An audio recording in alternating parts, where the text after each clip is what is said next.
There we go. All righty. Okay. It's not ESPN's 30 for 30. However, it is my 98 for 98. The 98 seasons in the history of the New York Football Giants. Going to try to get it done in 98 days. That's probably not going to happen, but I will get it done before the beginning of the new season, which starts September 10th against those Dallas Cowboys. Big game, big game. Anyway, we're into the 21st century. The 2001 season, which just happened to be the 77th season in the history of the New York Giants, the 77th season in the history of the New York Football Giants, the 82nd season in the history of the NFL. NFL started in 1920, Giants started in 1925, so Giants are 5 years younger than the NFL is. The Giants they took a little step back this year. I mean, after what they did the year before, going to the Super Bowl, things really came into place for the Giants the year before in 2000, as far as going to the Super Bowl and all. They took a little bit of a step back. They just missed the playoffs once again. With Jim Fossil, right? They missed the playoffs in 1998 and 1999 by about one game. Here they missed the playoffs by a couple games. They went up 7-9. Their offense was nothing. They just didn't put up a lot of points. Their defense took a little step back. It was a memorable season for one reason, which we'll go over in just a tad. Also, well, actually, should I say? I guess it was memorable, and I guess in a couple reasons. Of course, we all, unfortunately, we remember 9/11. So, and and there's all kinds of stories and everything that acts of bravery and courage and just sadness and all kinds of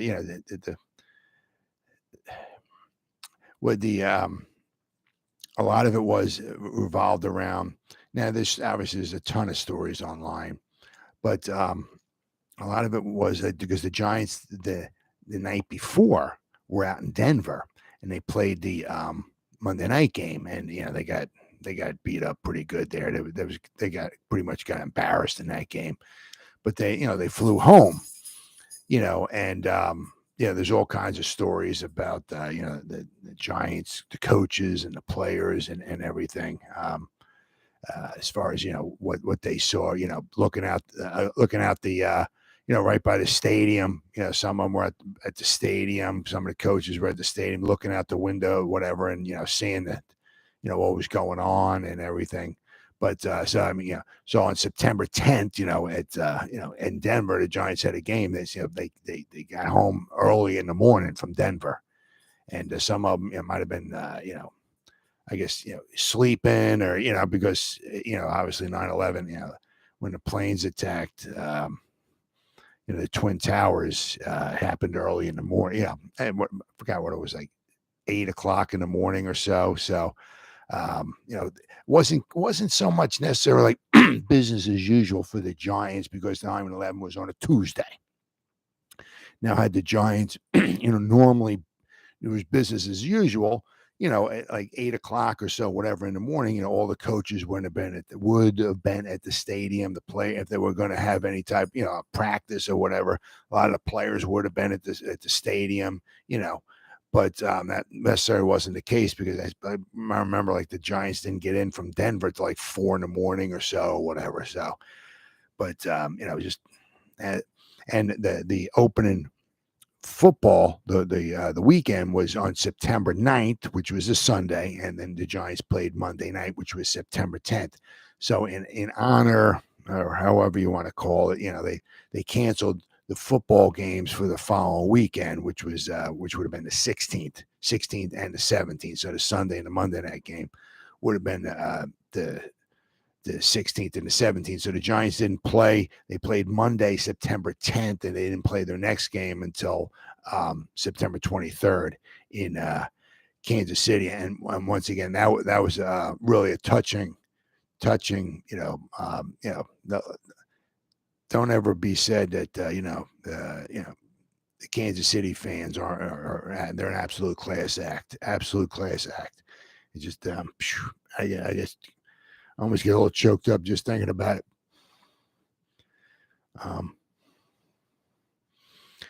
Because when the Giants took the field, the fans, the fans from Kansas City,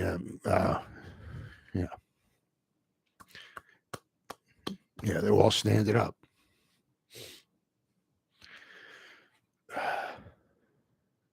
Cheering for the Giants. That was a pretty touching moment. That was,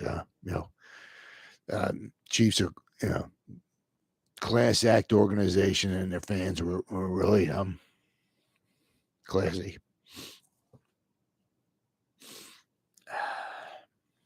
So it was memorable for that, and we'll go over a little bit and a little bit more. Another reason why it was memorable for the Giants, which happened the last game of the season.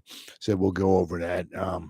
But it just wasn't. I don't know. Obviously, I don't know if 9/11 had anything to do with it or not. But they what was it, points for? They only scored 18 points a game. The year before, actually, they only scored 20. So they weren't no offensive juggernaut or anything.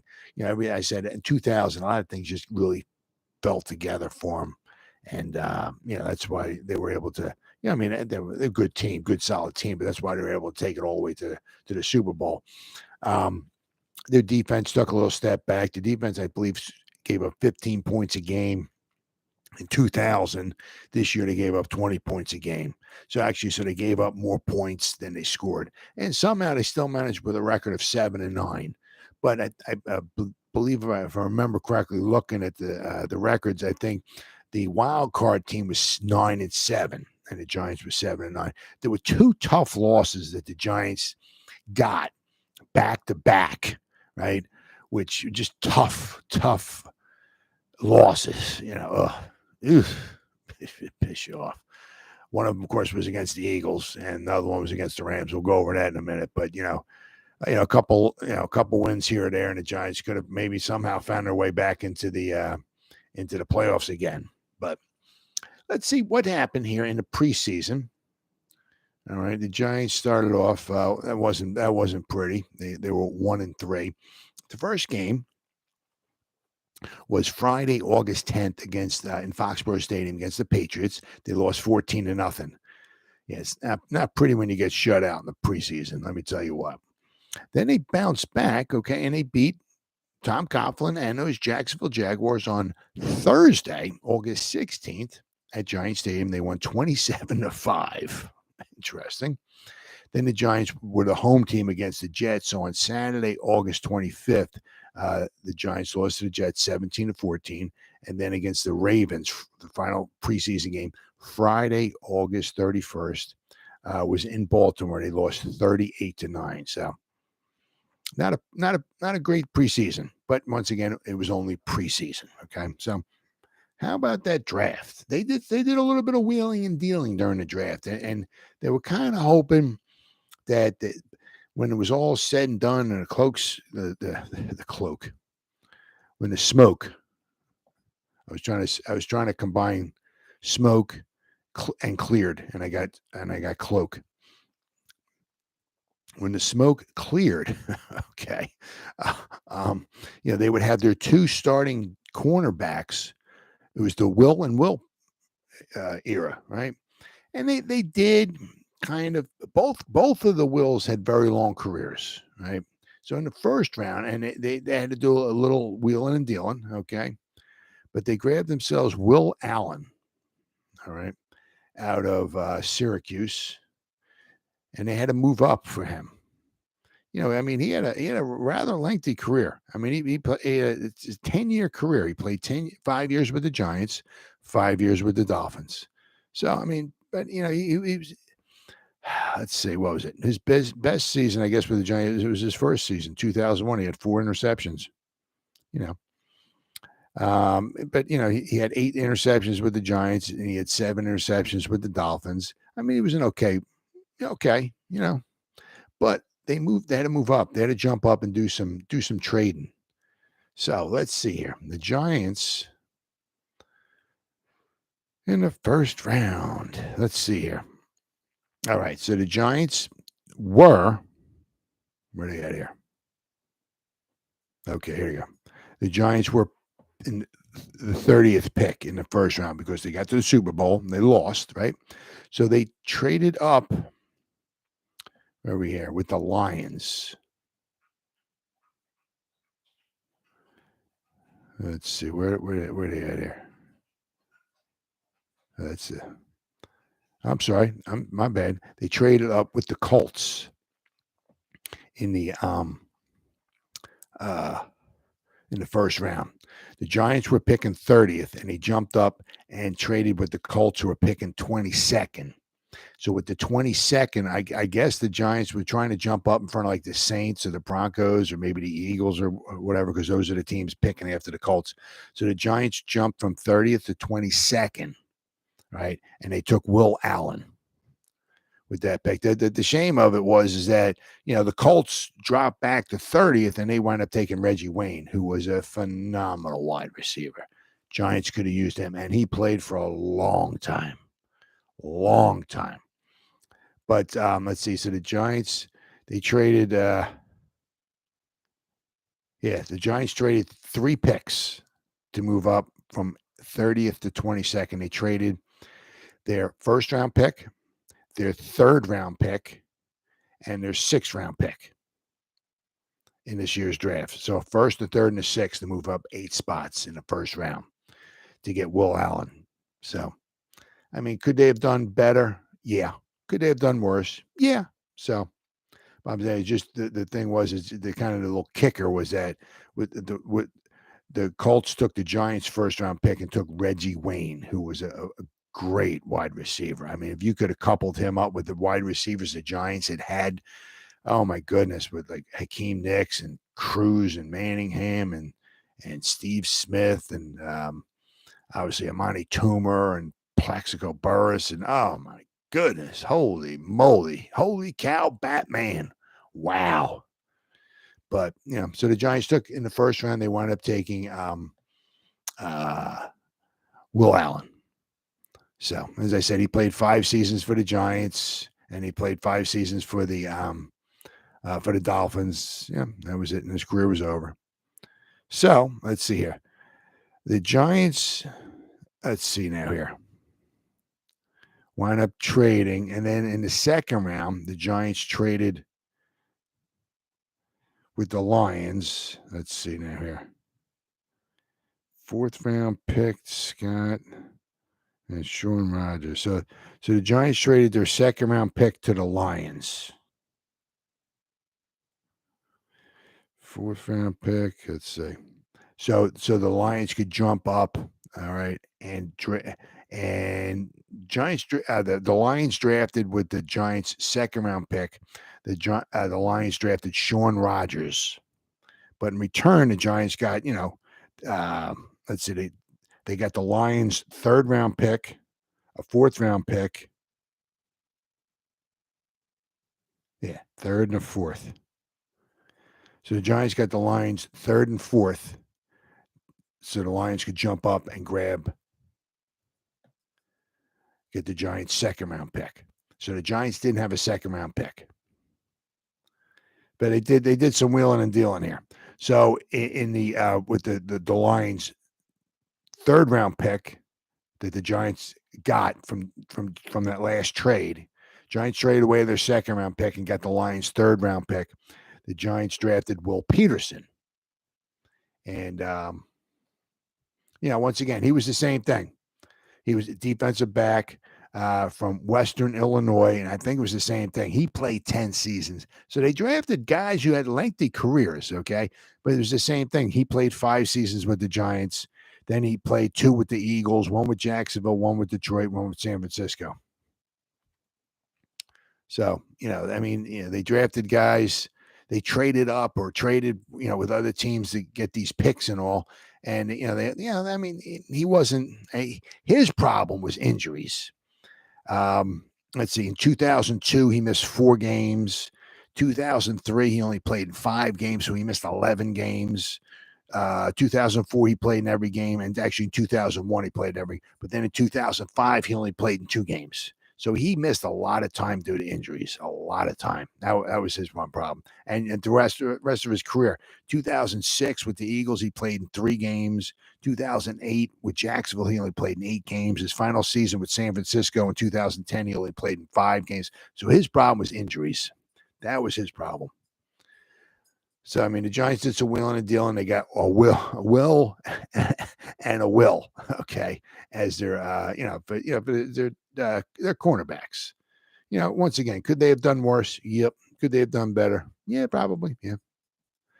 All right. But the Giants,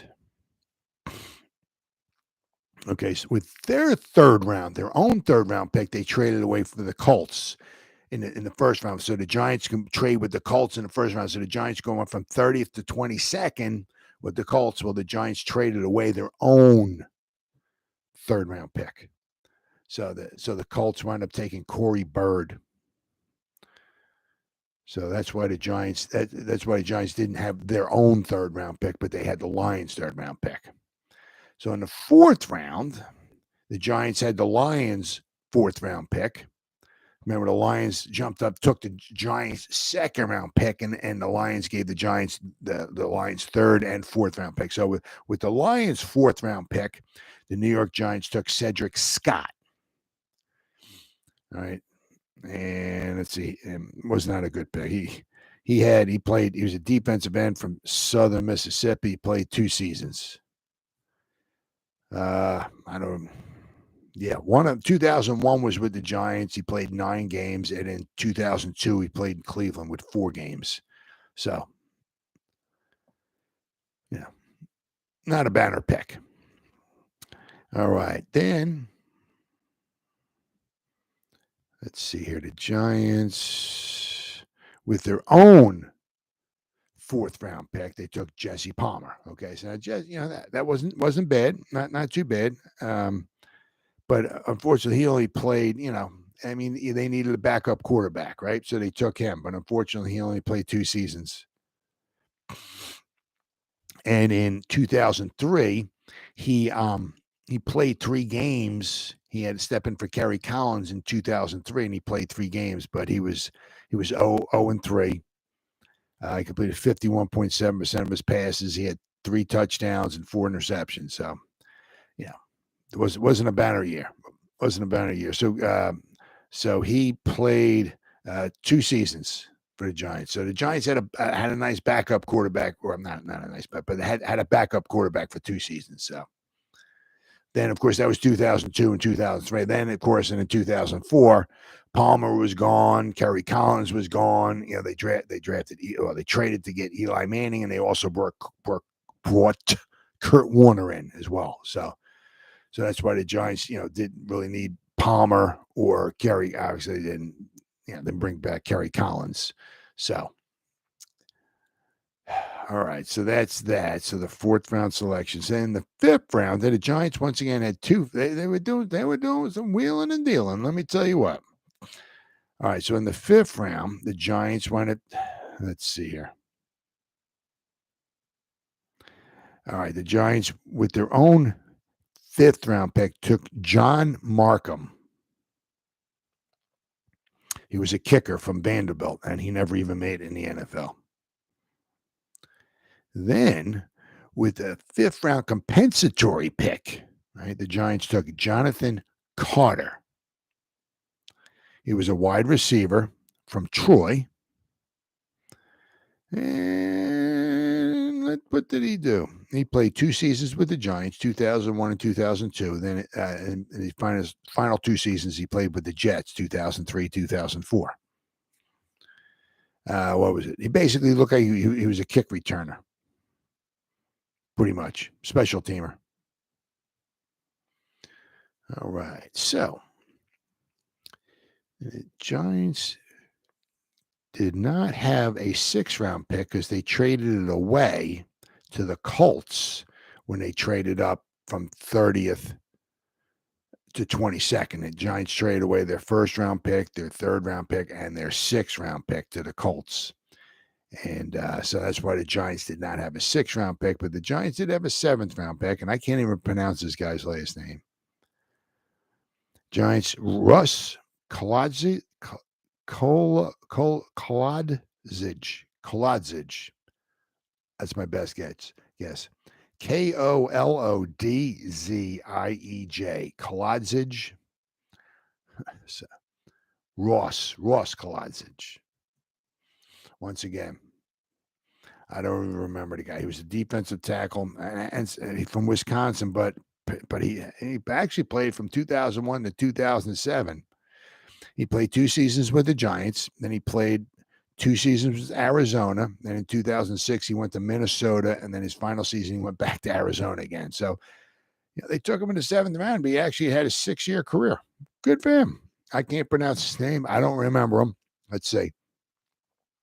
Well, 2001, he actually started 1 game. So he played 9 games for the Giants during the course of that year. And in 2002, he played 1 game for the Giants. So as I said, I really don't remember him, but they said they drafted him. So they drafted him. All right. So let's see here. So let's see. What does good old Wikipedia have to say about the New York Giants? So we're gonna go over this here, and this will tell you about the second surprise for the Giants. Actually, here it doesn't even mention anything, which I'm rather surprised about in Wikipedia about 9/11. But says the 2001 season was the Giants' 77th season in the National Football League, and the 5th under head coach Jim Fossil. Now, even though they had a losing season, right? They had 3 well, actually, in his 5th season, they had 2 winning seasons, and they went to the playoff both time. They had 1 season, they were 8-8. They missed the playoffs by 1 game. 2 seasons, they were 7-9. So even they've had 2 losing seasons under them, but both were 7-9. I said the first 7-9 season, they missed the playoffs by 1 game. This season, they missed the playoff by 2 games. But I said here it was on in Wikipedia, they don't even talk about at all 9/11, which is really weird. They were returning a Super Bowl runner-up from the 2000 season after losing Super Bowl 35 to the Ravens. The Giants tried to improve on their 12-4 record from the previous season. Instead, they finished 7-9 and missed the playoffs for the first time since 1999. However, Michael Strahan, here we go, ding, ding, ding, ding, ding. Here's a prize or whatever, number 2. Big story number 2 was named the Defensive Player of the Year in 2001. He broke the NFL single-season sack record with 22.5 sacks, surpassing Mark Gastineau's total of 22 by sacking Brett Favre on Green Bay, the Packers at Giants Stadium in the final regular season game. Following the season, defensive coordinator John Fox left to become the head coach of the Carolina Panthers, a team he would take to the Super Bowl just 2 years later. Let's see here.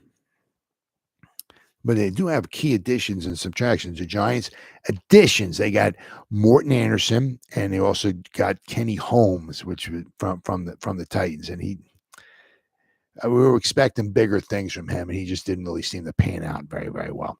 The subtractions, they lost Brad Maynard, their punter, to the Bears, and Cedric Jones, he went to the Rams.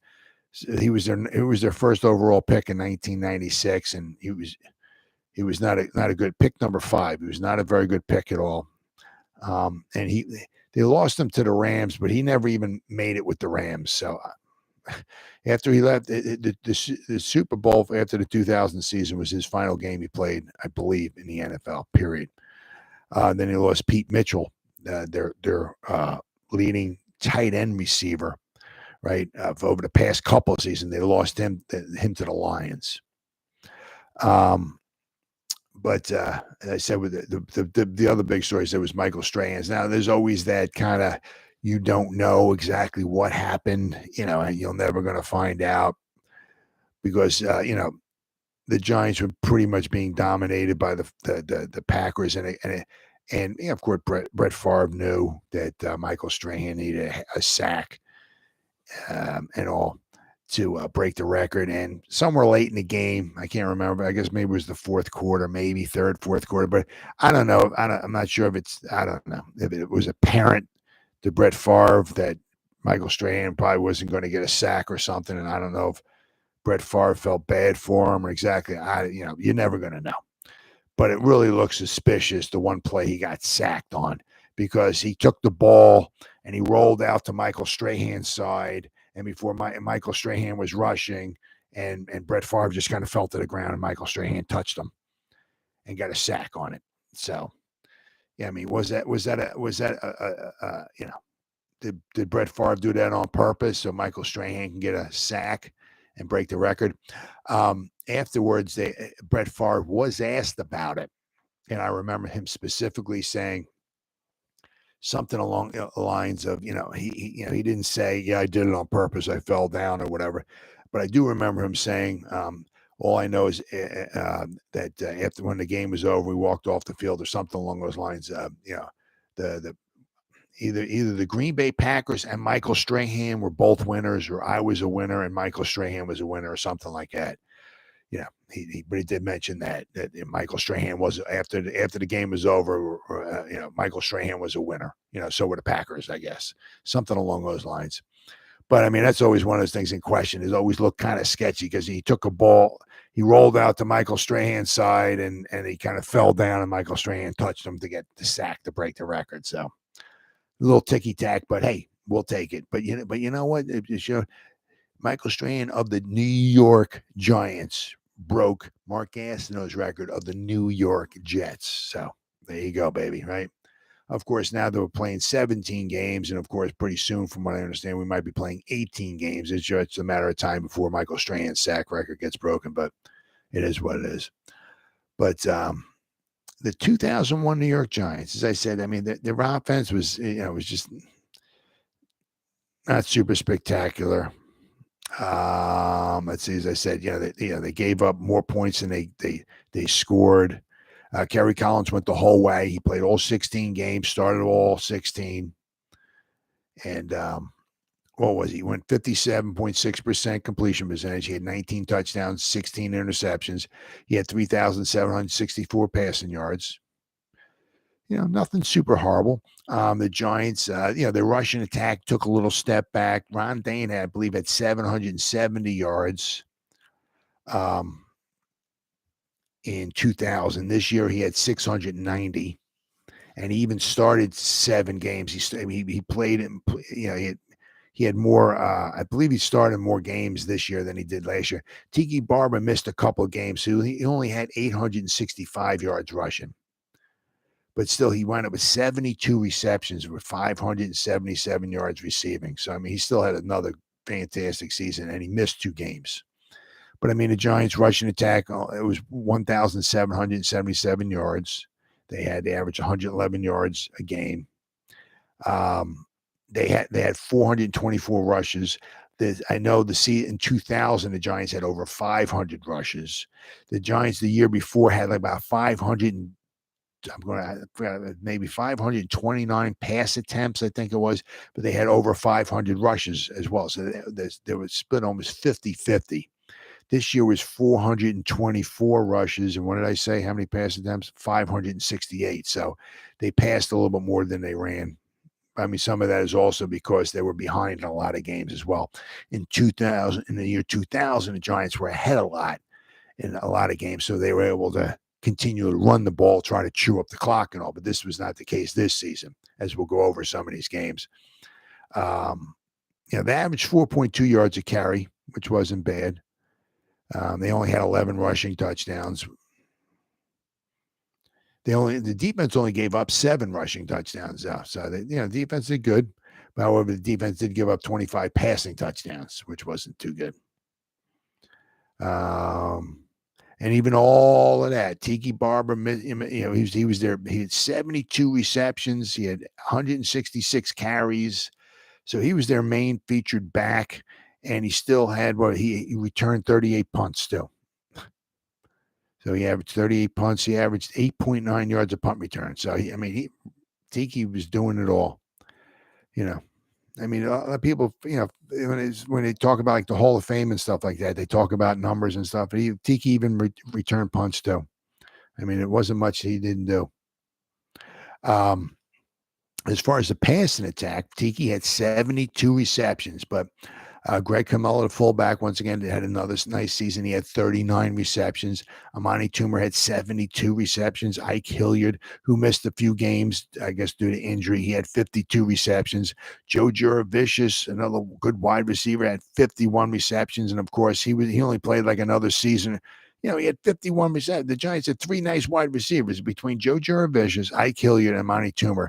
The Giants had, three good wide receivers. And as I said, he had 51 receptions, and then after this season, the Giants didn't bring him. I don't remember. I guess lost him the free agency. They didn't try to re-sign him. That I'm not exactly sure, but this was his final season with the Giants. He had 51 catches, and that was it. So I said the Giants had three good wide receivers, and and then some guy, the Giants leading receiving tight end, which was not very impressive, but some guy, once again, you might know Dan Campbell, the coach of the Lions, who led the Giants in receptions for the tight end with only 13. So the Giants needed a tight end, and in the next year's draft, they would get the tight end. It was a shame. Because if they kept Joe Juravicius, they would have Joe Juravicius, Monty Toomer, Ike Hilliard, and they would have had Jeremy Shockey, right? And then they'd have Tiki Barber, right? What an offense that would have been. I mean, they really took off with Shockey. They really let me just see. Let me cheat here.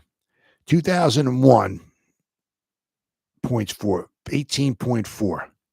Then they got Jeremy Shockey, and they went up to 20 points. They went up a couple points a game. But I mean, he helped.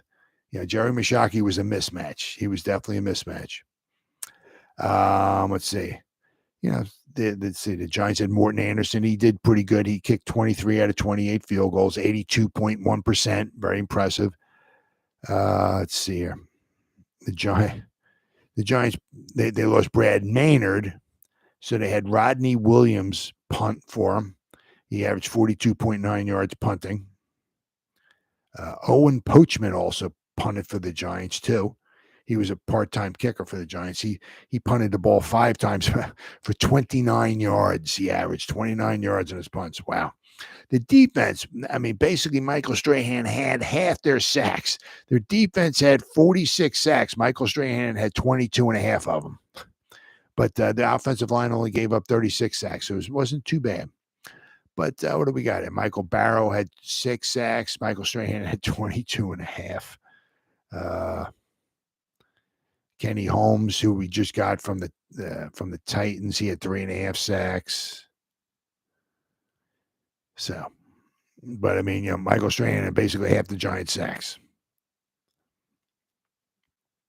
But the problem was, as far as with the Giants was, they didn't score a lot of points, and they lost a couple of tight games.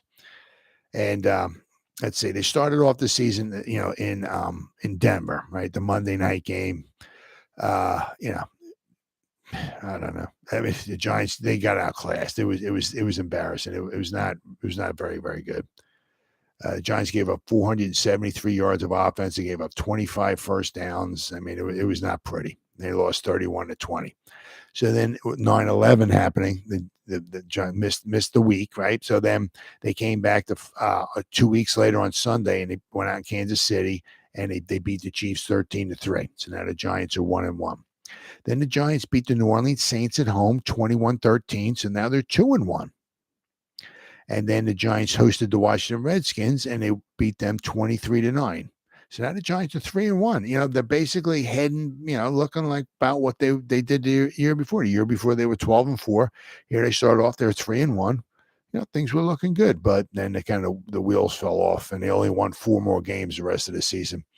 They lost. This is where they lost the 2 tough back-to-back games, and you can't say it totally turned their season around or killed their season or whatever, but especially this second loss. I remember this one. especially because it happened to the Eagles too. But anyway, they lost because the Rams were really, really good. And not only the Rams were really, really good, the Rams went to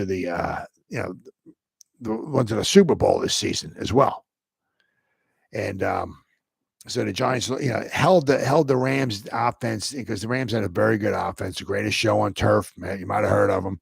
But I mean, the Giants defense really, held them in check. The Giants actually had a 14-9 lead. Ike Hilliard caught a 25-yard touchdown pass from Kerry Collins with 13 minutes and 33 seconds left to go in the game, and they were up 14-9. I mean, the greatest show on turf. The Giants held the greatest show on turf to 3 field goals. Most of the way through the fourth quarter, the greatest show on turf had 3 field goals at home. Just shutting them down. But then with 4 minutes and 16 seconds left to go in the game, trunk candidate. I mean, the Rams marched down the field, and they scored their 1 touchdown. Trunk candidate scored a 1-yard rush. They tried a 2-point conversion, and that failed. So the Giants got the ball back with about 4 minutes to go, and all they had to do was kick a field goal, but it was not meant to be. They couldn't score. But I mean, it was just because they held, Marshall Faulk had 8 carries for 25 yards. I mean, they did a great job with that. The Rams had 16 carries for 41 yards. They really shut down their running game. They sacked Kurt Warner 6 times. The greatest show on turf only had 315 total yards of offense. They committed 4 turnovers. The Giants sacked them 6 times, and Kurt Warner didn't have a touchdown pass, nothing. So they really went in there and they showed them, and because it was the battle between the last 2 NFC Super Bowl, contenders or participants, shall we say? Because the Rams went to the 1999 Super Bowl, the Giants went to the 2000 Super Bowl. So it was the battle between those two, and it wound up being a real good game. I said the Giants defense really showed up and stepped up, but once again, it was the Giants. I mean, don't get me wrong, the Rams had a very good defense too. Don't get me wrong, but the Giants just defense. The Giants offense with 4 minutes to go, they got the ball back, and if they could have just marched down and just kicked the field goal with Martin Anderson, right? A pretty good, reliable field goal kicker. They would have wound up winning. They would have won the game 17-15. But it was just not meant to be. So the Giants fell to 3-2, and with this win, the Rams went to 5-0. So it was just a tough battle. It was a tough loss, especially holding the greatest show on turf to the first 55 minutes of the game. The Rams didn't score a touchdown. 55 minutes. About a minute later, they scored their only touchdown in the game, and it wound up costing the Giants. So the Rams won 15-14. So this was one of the 2 losses. Then the second loss, which is I just want to just punch myself in the face every time I even think about looking at this game, and I can't stand it. The Giants. It was a Monday night game. They hosted the Eagles. Now in this game here, the Giants in the first half were marching up. They just marched up and down the field. Marching up and down the field. Now, I don't remember if they had a turnover on one of their downs or not, or whatever it was, but the Giants had 3 field goals. They settled for 3 field goals. Let's see here. What were they? Yeah, I mean, Mortensen had kicked a 24-yarder, then he kicked a 21-yarder, then he kicked another 24-yarder. So if you take 17 yards, so the Giants got down to the 7-yard line. They got down to the 4-yard line, and they got down to the 7-yard line. They had 3 trips inside the Eagles' 10-yard line, 3 trips, and they couldn't come away with a touchdown. Had they scored 1 touchdown in those 3 trips, they would have won the game. But, and I remember that the announcers, I can't remember which announcer it was Monday Night Football, mentioned something. Yeah, the Giants are, settling for field goals. It said, I think he said something along the lines like, I hope this doesn't come back to haunt them. Well, it did. Because they kept marching, they got inside the 10. They kept settling for field goal after field goal after field goal. They totally dominated the first half, and they were only up 9-0. Well, of course, they dominated the first half, and they didn't dominate the second half. So they kept the Eagles in the game, and of course, it came back to bite them. So the Eagles David Akers kicked a 25-yard field goal with about a minute and a half to go in the third quarter. So the Giants were up 9-3. And of course, the Giants couldn't move the ball at all in the second half. All they kept doing was marching up and down the field the first half. This whole second half, they couldn't do nothing. It was like they had a bunch of kindergartners out there on offense. It was painful to watch. Absolutely painful. So then, of course, you keep the Eagles around, you keep them around, you keep them around, and you keep them around, and guess what happens? You wind up losing the game. So with 1:52 to go in the game, James Thrash scored an 18-yard pass from Donovan McNabb. The only basically, a good drive the Eagles had. They marched down the field, right? Got to the 18-yard line. Figure, the Eagles, if they kicked the field goal, right, the Giants still would have won. Nobody scored a touchdown yet. Well, of course, with 1:52, James Thrash scored an 18-yard pass from Donovan McNabb. They kicked the extra point. They wound up winning 10-9. The Giants dominated the whole first half. They were up the whole 58 minutes of the game. They were winning, and in the last 2 minutes they gave it up. Another tough loss. So, to two good teams. I mean, the Eagles were a good team as well too. But I mean, just two back-to-back tough losses where the Giants had the lead with 5 minutes to go in both games, and they gave up the lead and they lost. Had they won both these games, the Giants possibly would have made the playoffs.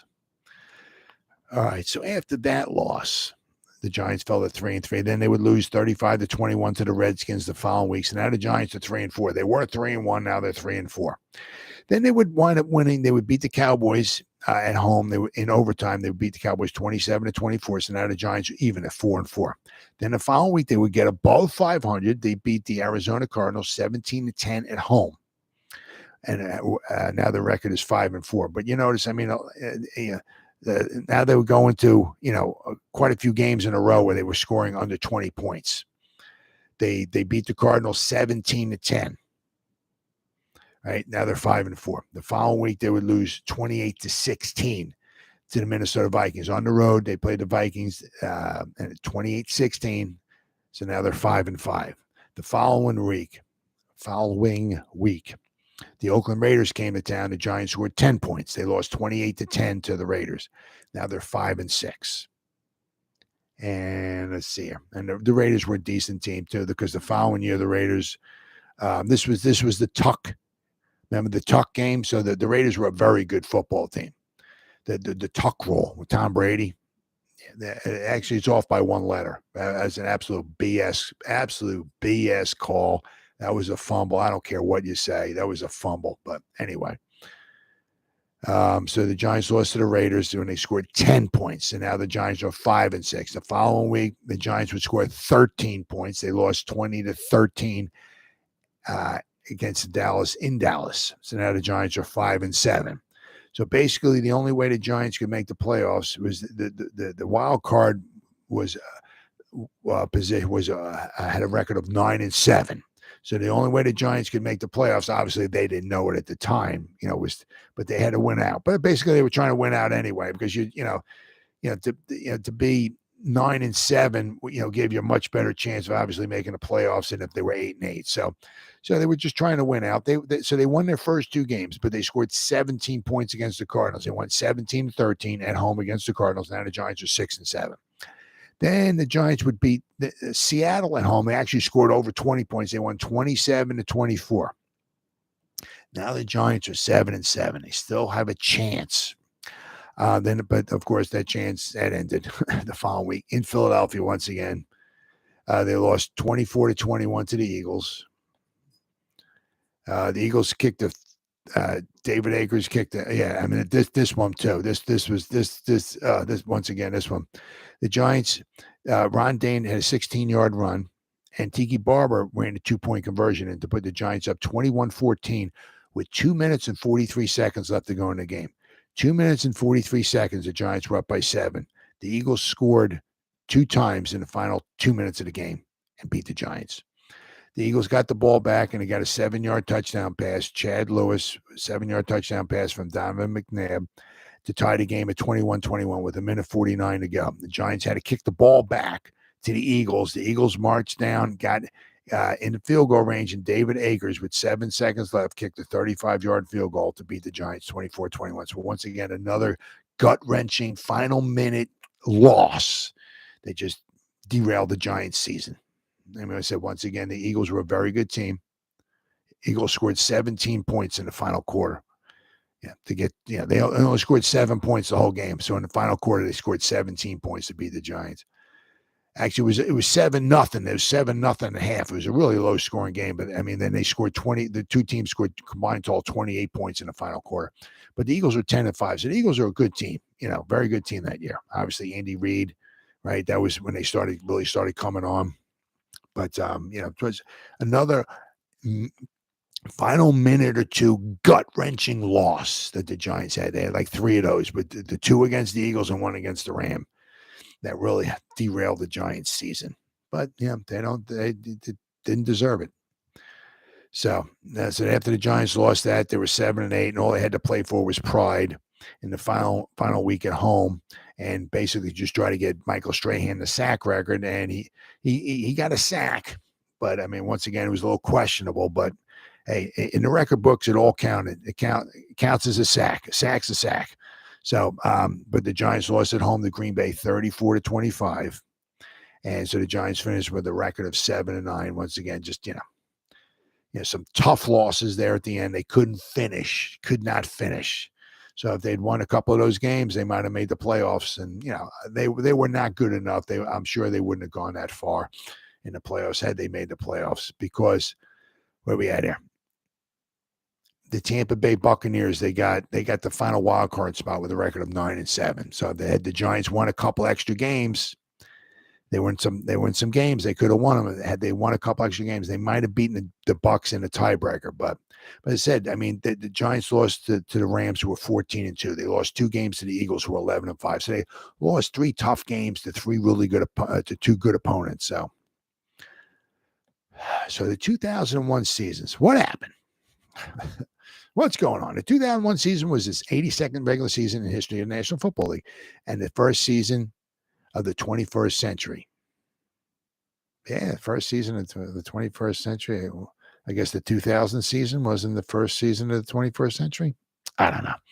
Anyway, the league permanently moved the first week of the regular season to the weekend following Labor Day. In the wake of September 11th attacks, the NFL's Week 2 games, which were September 16th and 17th, were postponed and rescheduled to the weekend of January 6th and 7th. To retain the full playoff format, all playoff games, including Super Bowl 36, were rescheduled 1 week later. The New England Patriots won the Super Bowl, defeating. This was a good one. It was a good Super Bowl. They beat the Rams 2017 at the Louisiana Superdome. Of course, that started the dynasty, right? This is the last season with 31 teams, as the Houston Texans would join the NFL in 2002, creating 32 teams. So in the AFC, let's see what happened. In the AFC East, the New England Patriots won with a record 11-5. The Dolphins were 11-5 as well, but New England finished ahead of the Dolphins based on a better division record. The Patriots were 6-2. The Dolphins were 5-3. So the Dolphins with a record of 11-5, and the Jets with a record of 10-6 with 2 wildcard teams. In the AFC Central, the Steelers won with a record of 13-3, and the Baltimore Ravens won with a record of 10 were a wildcard team with a record of 10-6. And then the Oakland Raiders, they had a record of 10-6. They won the AFC West. So, playoffs, the Raiders beat the Jets 38-24 in the wild card, and then Baltimore, the Ravens beat the Dolphins 20-3.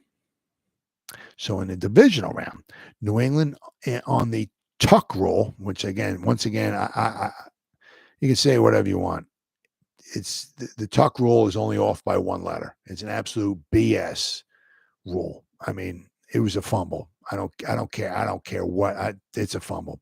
Tom Brady fumbled the ball. The Raiders got the ball. The Raiders should have won that football game, but whatever. The Patriots beat the Raiders 16-13 in the snow in overtime to advance to the championship game. And the Pittsburgh Steelers beat the Baltimore Ravens 27-10 at Heinz Field, setting up a championship game at Heinz Field.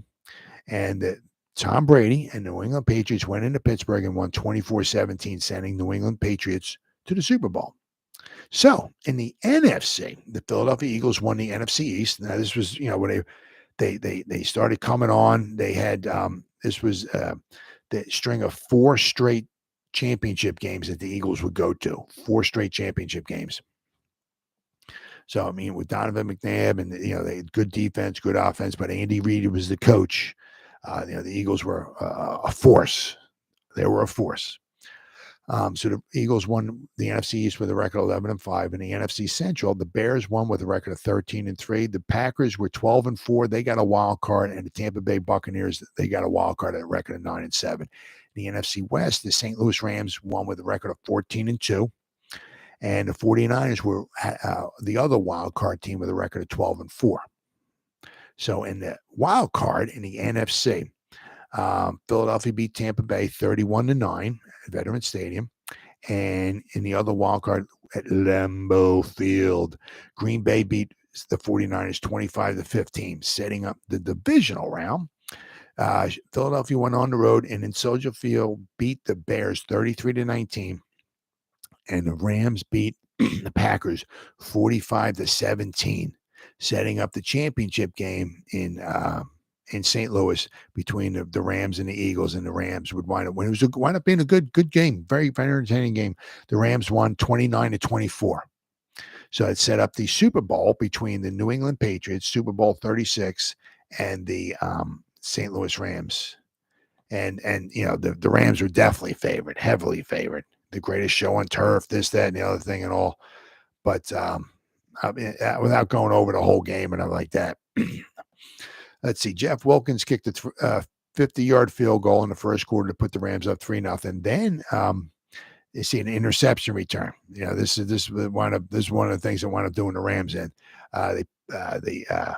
Ty Law picked the pass off, ran it back 47 yards, to giving New England a 7-3 lead. That interception wound up looming huge. Then New England scored. Let's see here. Dave Patton had an 8-yard touchdown reception from Tom Brady to put New England up 14-3. Then in the third quarter, Adam Vinatieri kicked a 37-yard field goal, put New England up 17-3. It's like, what is going on? But with the greatest show on turf. But remember, you're talking Bill Belichick here, right? He's very good at scheming, taking away what you do best on offense, and that's what he did. But so it was 17-3. The greatest show on turf had 3 points to show for it, and going into the fourth quarter, and so what is going on? Well, Kurt Warner had a 2-yard touchdown run with 9.5 minutes to go, making the score 17-10. Sorry, my dog. Are you trying to get out, buddy? Sorry. You trying to get out, pal? Oh, he's trying to get out. I apologize. It's my buddy Randy. So then, and it wound up being, it was very exciting. Ricky Prohl caught a 26-yard touchdown reception from Kurt Warner with 1.5 minutes left to go in the game to tie it up 17-17. Sent it in. I'm sorry, didn't send it in overtime. But tied it up with 1.5 minutes to go, 17-17. The Patriots got the ball back, and Tom Brady did his stuff. Marched them down the field, got them to, I guess, 17, I guess right around the 31-yard line, I guess, because with no time left on the clock, the Patriots and Tom Brady went 9 plays, 53 yards in 1:21. And as time expired, Adam Vinatieri kicked a 48-yard field goal, sent it right through the uprights. In the final play of the game, very exciting game. And the Patriots started their dynasty right here, right, by winning 20-17. I said that, wound up being a very, very, very entertaining game, especially, to win a Super Bowl in the final play of the game. Wow, what excitement. But the Rams, they had 26 first downs. The Patriots only had 15. What do we have? The Rams had 427 total yards. The Patriots only had 267. The biggest problem is Kurt Warner threw 2 interceptions. Tom Brady didn't throw any. The Rams had 3 turnovers. The Patriots had none. And, of course, that one intercepted pass, they got run back for a touchdown, loomed huge because, Adam Vinatieri wouldn't have kicked the field goal there. If it was 17-10, right? Or I'm sorry, 7. Yes, it was 17-10. If you take away that one touchdown on the interception, it would have only been 17-10. So the Patriots would have tried to score a touchdown there at the end instead of kicking a field goal. So, but I mean, the turnovers were big. I mean, the Rams, had more yards and everything, but turnovers were huge. But I said, all in all, I mean, it was a very, very exciting. I mean, the Patriots didn't even fumble the ball.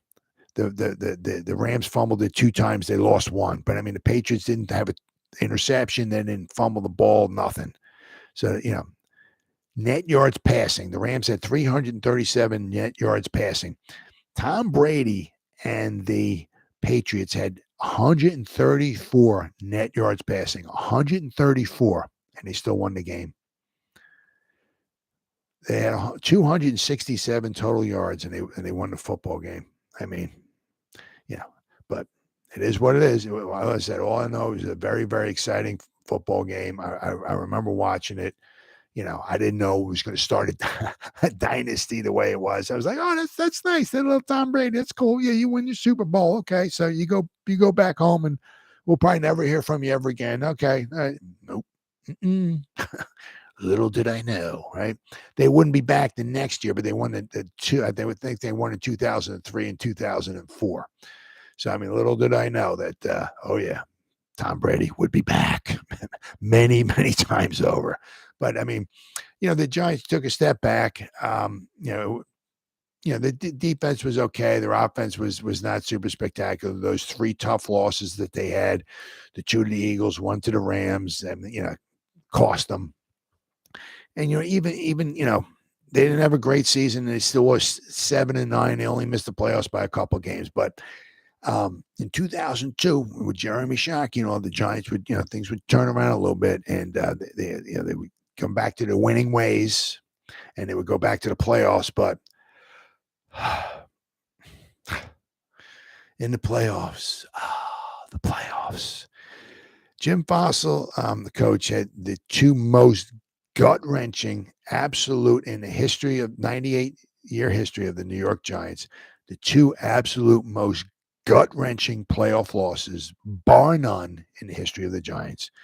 1997, their loss to the Vikings was one of them, and in 2002, their loss to the 49ers would be the other one. So that pretty much wraps up the 2001 season for the Giants. 7-9, missed the playoffs by a couple of games, but as I said, they would bounce back in the year 2002. So I'll be back again tomorrow night with the 2002 season of the New York Giants, which just happened to be the 78th season in history of the New York Giants. See you then.